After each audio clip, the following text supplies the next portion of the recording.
Hey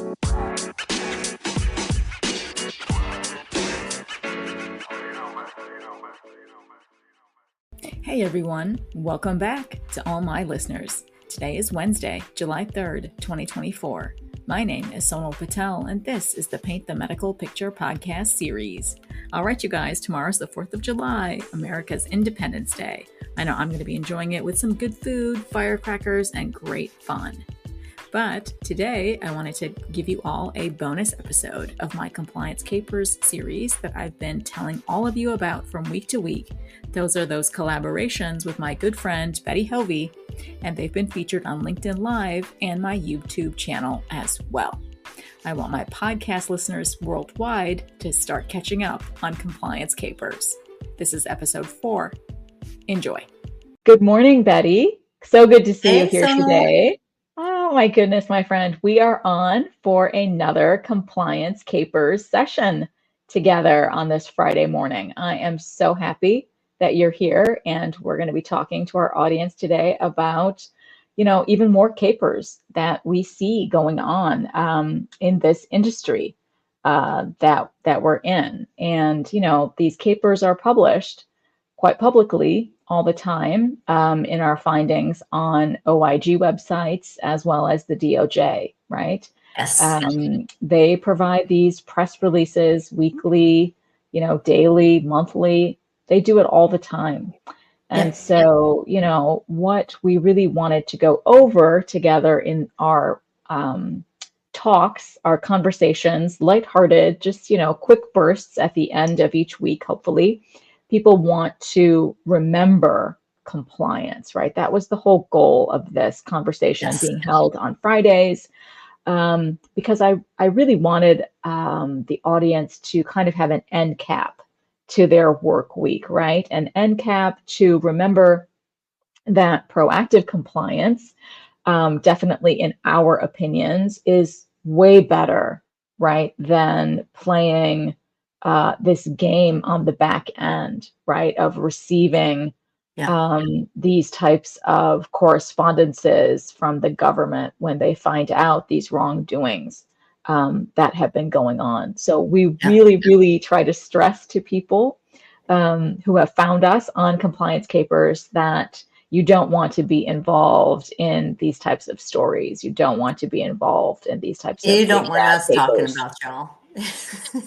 Yeah, no, you really don't. Yeah, we see it across the country, and I know personally we haven't had any of these big press release cases, which is a good thing, which is why we can talk about it. Again, vaguely in generalities, you guys can all look things up for yourselves and kind of figure out what case we're actually talking about. But we are very vague on purpose on our conversations because we really want it to be educational. Yes. Because we do go deeper in terms of the actual coding mistakes and errors that might have been going on in these cases. Again, simply because my good friend here and I, we are certified coders, we are certified medical auditors, we are compliance professionals. And so this is the type of work that we do every day. And we are well aware of the vast variety of specialties that are out there. And we do, have our pulse on what is going on in the current code changes, especially here we are already in 2024. Yeah. And there's a bunch of new CPT codes and a bunch of new HCPCS codes. And of course, all of the new E&M guidelines that have been going on now, right, since 2021, 2023, and we definitely have some more guideline changes right now in 2024. Yeah. So, these capers are huge, but in terms of what we really wanted to try and dive into for today's conversation is going to really piggyback from a previous conversation that we had together. And it involves upcoding of services, right? When it comes to that term upcoding, I know we hinted at this last time that it is a CMS construct, this term of upcoding, right? It's not a good look, right? When you're upcoding something. That means you're trying to elevate the service and not be as honest Yeah. in terms of what you did. And again, that's to gain more reimbursement. So, my friend Betty, I'd love to hear from you on what case we've pulled for our conversation today in terms of upcoding services and what went wonky in this case and what did they do? Yeah, wonky's a good phrase. What did they Yeah. do? The one that the one that we pulled is about a company that is doing biotelemetry, and it was their siblings, brother and sister, allegedly. They are headquartered in Pennsylvania and out by you in Rosemont, Illinois. Oh, so So close. Oh my I goodness, know. that's so close to me. Uh-oh. Well, last episode we had Florida, so we hit my Close to you. territory. So Okay, this okay. time, So now it's my turn. Okay, okay. That's fair. That's fair. so what this company allegedly has done, because they settled, but they settled for more than $14.5 million. So, but allegedly they were getting orders from physicians for Holter monitors. And what the Holter monitors, they're hooking the patient up for the EKG, and they wear it from between 24 to 48 hours. And when the patient feels they're having an event, they like hit the button and it records it. And then Mm-hmm. after it's been worn, they remove it. Then it goes to be read, all the events, they read it and come up with a report. Now, they also have cardiac telemetry, which with the telemetry, they hook it up, but it's now real time. It goes to like the cloud. And then they have a group of people that monitor it. And when the patient's having events, they're looking at them in real time, and they can even notify the physician or the APP, whoever ordered this for the patient, and let them know, hey, this patient's having arrhythmias that are going Oh, on wow. for this long. And, Mhm. so it's a much more detailed, involved process when they do telemetry versus a Holter monitor. So what this company allegedly was doing was, when they would get the Holter monitor orders, they would hook the patients up for telemetry anyway, and kind of ignore what the order said. Or if the order was kind of vague, like the physician or APP who was ordering it wasn't sure exactly the verbiage to use, they would Mhm. go ahead and hook the patient up with the telemetry because it paid a lot more. Now, with the Holter monitors, you're looking at the CPT codes from 93224 through Mhm. 93226. And if Okay. they do everything, they do the recording, they do the connecting, all of that stuff, the global fee for it is like $73.54, around in there, Around there. Okay.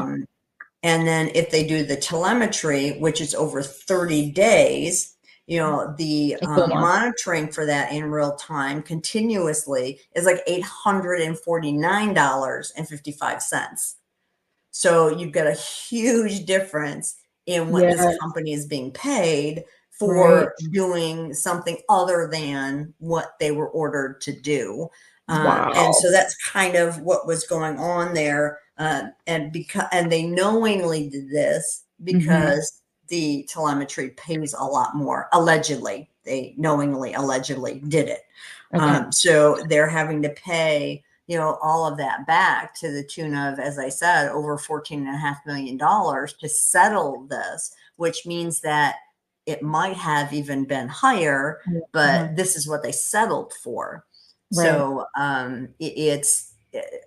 Oh my it's goodness. just not, once going back to, again, our previous discussions, the money into the program, and there's Mm. a finite dollar amount that we have out there. So when these people that are pulling these capers and, getting all this money that they don't rightfully deserve, it's taking away from all the other things that, we need to be spending it on, and we need to be giving it to our physicians and APPs and facilities that are doing the right things. We need to make sure we have funds to pay those things.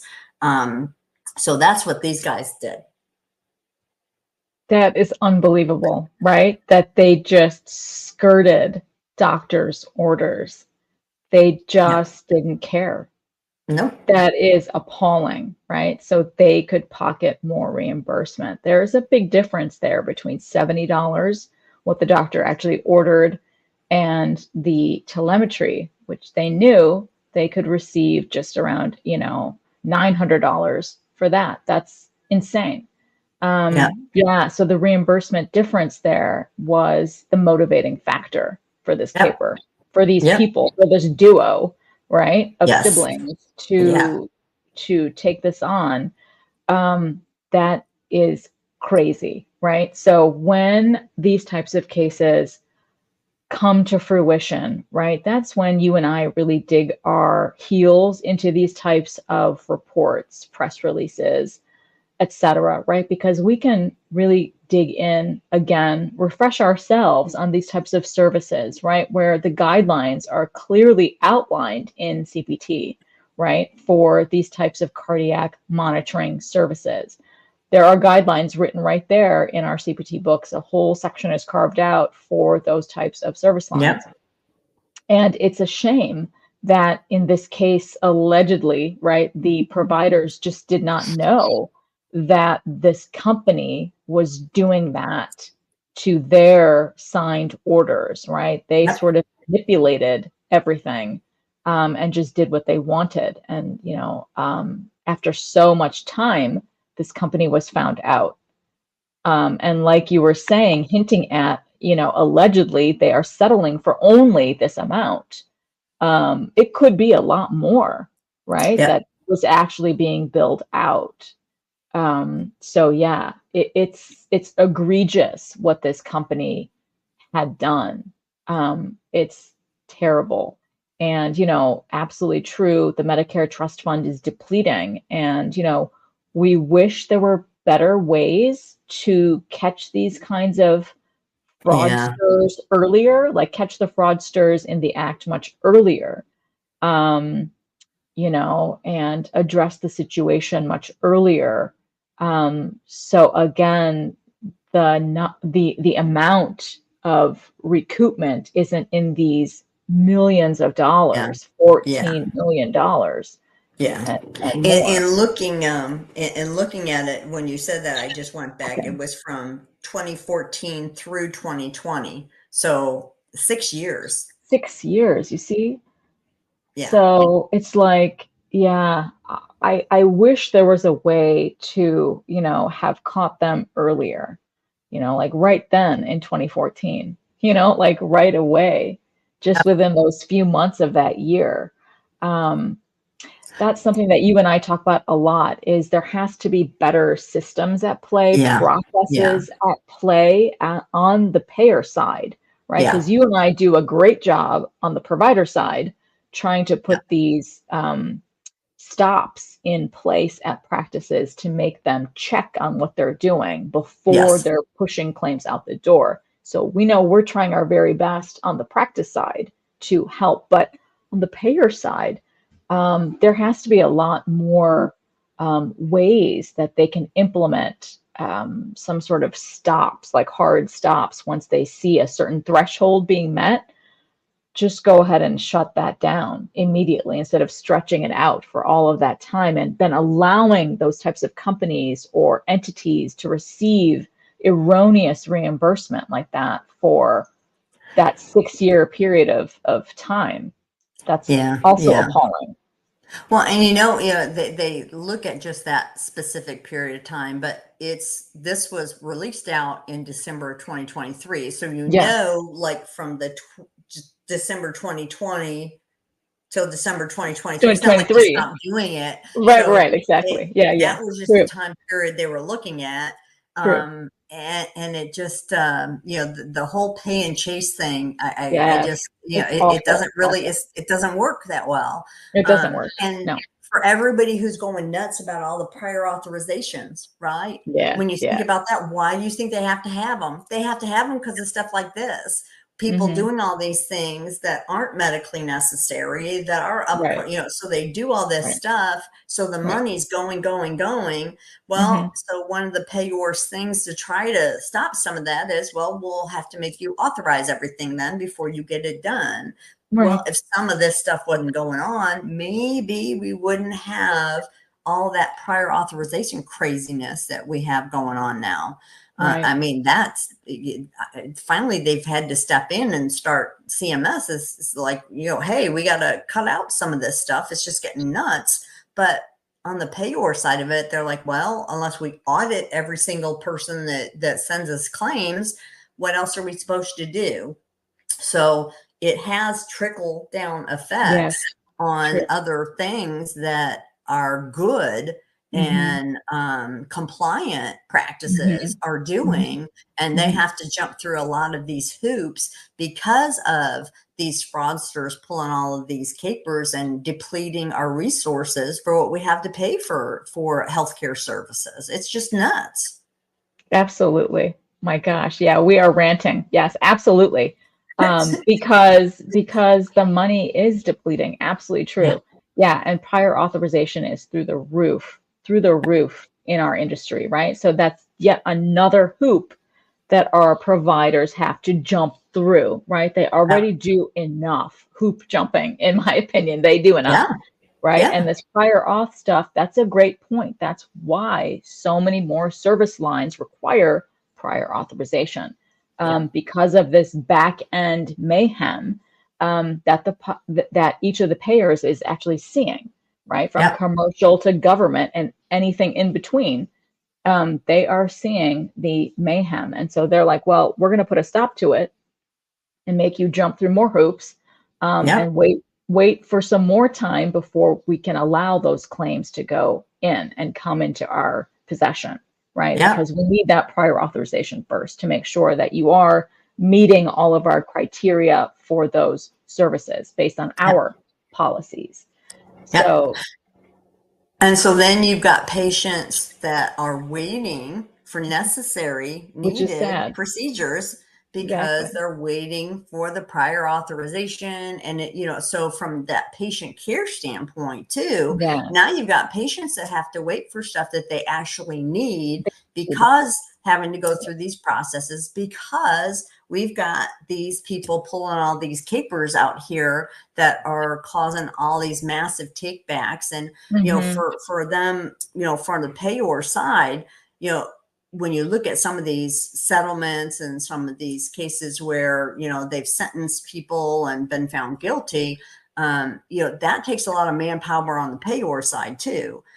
So I mean, when I get clients that have had ADRs, and so they're coming to me, those additional documentation requests, and they're like, oh, they're requesting 150 records and blah, blah, blah. And I start looking at it. Well, that takes the practice's time to pull the records and to put everything together. Then they have to pay me to take a look through them and make sure, oh, is this missing? Is that missing? Or, yeah, I see that there is an issue here, so that we can get in front of it, with the payor and say, hey, we really didn't know, but we had a consultant look at it and we found that, these things are there, and, we get on the right track, but on the payor side, we were talking last time about the adjudication, right? Yeah. Goes electronically from the practice or the clearinghouse over to the payor. Nobody looks at it. So on neither end are there bodies being put on this at that point. It's just all digital.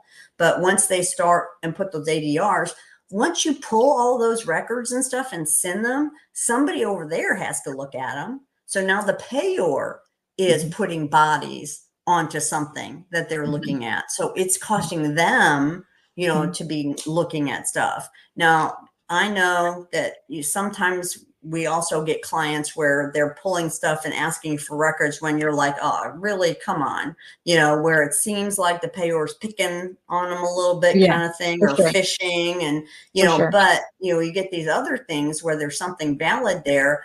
They've put a lot of bodies on that to look at that documentation, to look at those different things, as you were saying before, to calling maybe patients, talking to the offices, all of that is resources that they're spending to try to get some of this money back. Right. So, they're looking for ways where they don't have to do so much of that. And the prior authorizations is one of those ways to stop some of that. But that just makes it a migraine for everybody, having to go through that. Because, you're talking to somebody over there at the payor side or going through things if you don't agree with one of their prior auths. And, so now you've got the argument going back and forth, and, it just elongates that process. And again, the poor patient is the one that's waiting for some kind of procedures that they need to have done and can't get done now because of all this mess that these other people are doing. So it just causes problems all throughout, the healthcare field. Plus it makes us look bad. You see this stuff on TV, on the DOJ thing. And that's, some people are thinking, oh, all those doctors are crooks. All doctors are the same. Right. It gives us a bad reputation out there. And that's not good for our field.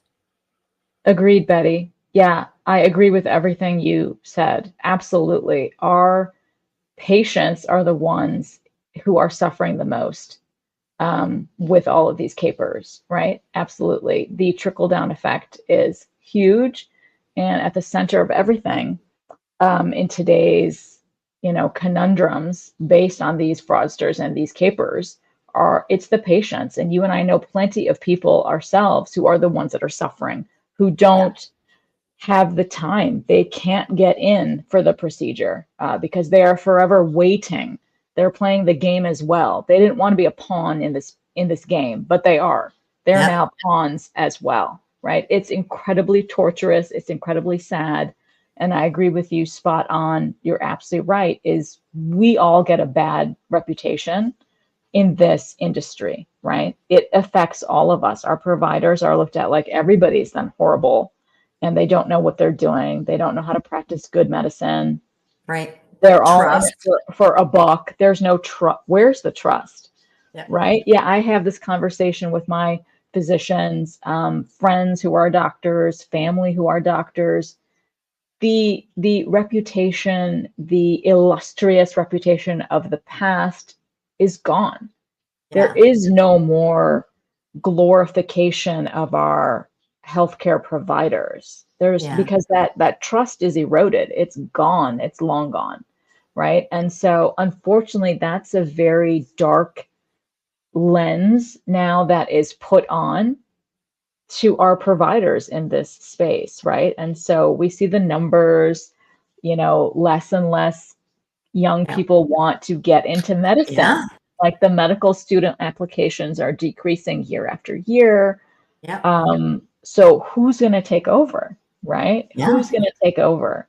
And so there's all of that storyline as well that happens based on these capers. So it's not just a caper, right? There's so much more involved, so many other factors of society at large that are being affected by these types of folks who make it on these hit lists.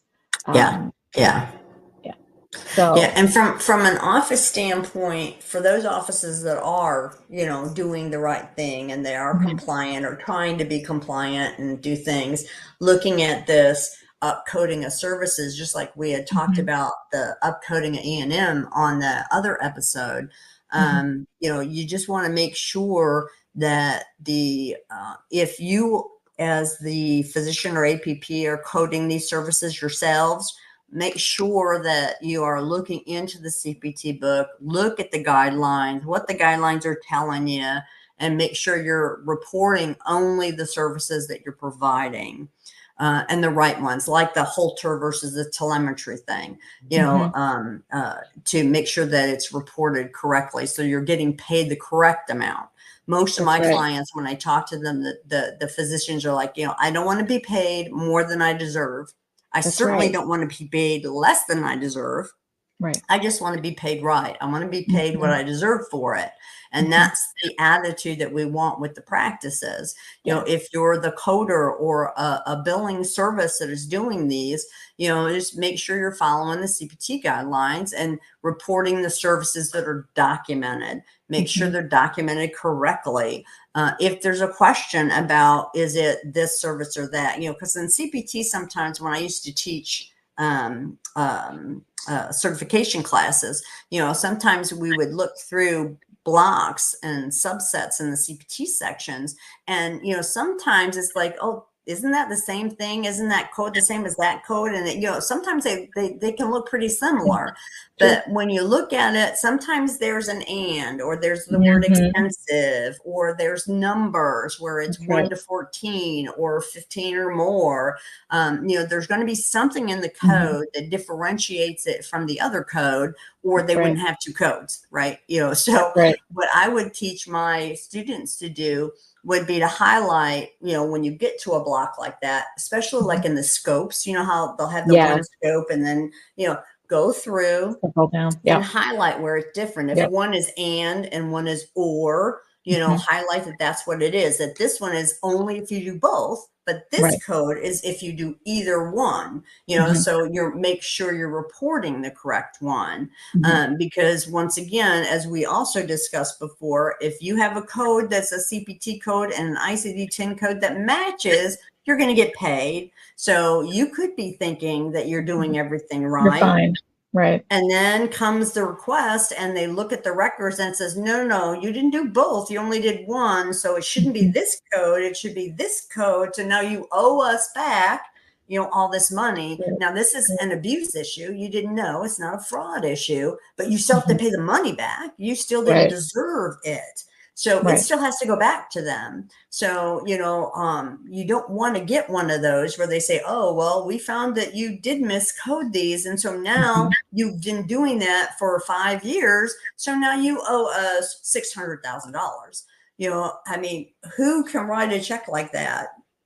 Just, okay, here you go. No. Not many practices can do that. So then you have to No. get on payment plan to pay it back. And then they come back and watch you That's right. because you did do it Right. incorrectly. So now they're going to check back with you in 6 months. They're going to want more records. So it just, these mistakes Mhm. um, as they're made, even though they're not done purposely. That's what I was looking for. Even though they're Right. not on purpose, you still have to pay it back, That's and you right. still get watched for it. So it Mhm. still costs you and continues to cost you Yes. until you cycle back Yes. through and prove to the payor, Mhm. especially if it's the government payor, that you're doing it right. Once That's they right. know you're on the right track, they're okay then. But for a while, they're going to keep an eye on you and make sure that you do have your ducks in a row now with it. And that's just costly for the practice, because not Yeah. only did they have to pay it back, but now, they're having that additional scrutiny. They're probably using our services, a Mhm. little more than what they would have if they've been Right. doing it right in the first place. So instead of doing a Right. 6-month check twice a year, we're in there every month having to look at records to make sure they're Mhm. continuing to do it right. Right. And that's going to cost them extra money. So, just getting it on the right footsteps to start paying attention to those CPT descriptors Mhm. is going to help just keeping everything running smoothly, getting the checkups from people like Sonal and myself to make sure that, yes, these things are all good, or if there is an issue, you catch it right away. It's not 5 years worth of an issue. That's the things that you want to make sure you're doing when you are one of the good practices, doing the right thing. So this is how to stay away from becoming a caper, from us talking about you. Wow, Betty. So well said. I'm Everything. sorry, I just got Absolutely. on my No, mode. no. Absolutely. No, no. That was so well said, right? It would be so much better for practices if they were able to find in their budgets room to retain certified coders on staff, right?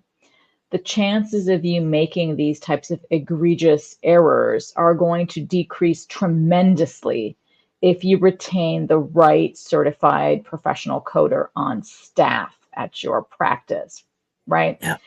And then additionally, right, because that person is going to be in-house, their eyes are on your practice, excuse me, every day. They know your ins and outs. They know everything really, really well. It's really good to get outside eyes in your Yeah. practice from time to time. Like we say here on Compliance Capers all the time, it's really good to get fresh, objective eyes in your day-to-day work on claims and then coordinating documentation, right? It's just good to do a spot check every 3 months, every 6 months, every year, whatever your budget allows you, right? Because that's even greater protection. Because like Betty was addressing so eloquently, on the back end, if you happen to be caught up on trying to clean things up on the back end, it becomes very, very costly, right? Very, very costly doing things on the back end rather than taking the proactive approach that we stress here, is going to just go so much better for so many practices in the long term. Because then when you are audited by a payer, commercial, government, whoever, you can fly through that audit because you've already been looked at, right? You've already retained a certified coder on staff who knows the CPT codebook, who understands how to read all of the definitions after CPT, right? Because as you were explaining so well, there's that semicolon, then the word and, then the, bifurcated bullet list underneath with all of the additional CPT codes that happen to follow. If you don't know how to read that, right, you could, mistakenly choose the incorrect CPT code because you didn't acknowledge that semicolon and then the word and, or the word or, right? And then you're picking the wrong CPT code. And then when you get people like us taking a look objectively, as external people who are auditing, that's an additional layer of protection, a cushion, right? That we've given you the go ahead. These look great. Everything is fine. Your documentation doesn't require additional tweaking. Everything has been followed properly and appropriately. So yeah, the back end of things, because that's where a lot of our strengths happen to fall as well, helping clean things up. But we do know that that becomes rather costly. So again, it's all about making sure that your reimbursement is appropriate the first time, and then you're not having to send back checks when they come to recoup those mistakes and errors, which again, we've stressed this in episode after episode here on Compliance Capers, is they will take the volume and start extrapolating, right? And making the numbers grow from just those few claims that we found in the month of January. They'll take it way back and then blow everything up to a different proportion level. And like Betty was saying, nobody can just write a check. Not many of us can just write a check for 600 grand and be done with it and expect we're done and we're off the hit list, because no, you're not off the hit list. You're still being looked at closely for quite some time by the government. So you're not free and clear just because you happen to write a check. So you made some amazing, eloquent points there for today's episode. So I really do hope that people get a lot of takeaways here from our conversation today on upcoding services, because it's just not a good look. You need to code things correctly based on the service you provided to your patient at that encounter, and then document it appropriately. So everything can be cleanly done the first time. You don't want to wait and see what happens to you later. No, they'll get to you sooner or later. They sure will, as we know, Betty. Oh my goodness, my friend, thank you so much for coming on today on our Compliance Capers. This is such a good idea that you and I developed together. And I really do think our audience is going to get a lot of great information from our weekly sessions at the end of I hope each and every so. week, every Friday. So Yep. yeah, I can't wait to see you again next time, my friend. I know. Tune in, y'all. Bye. Bye. Thanks so much. See you soon.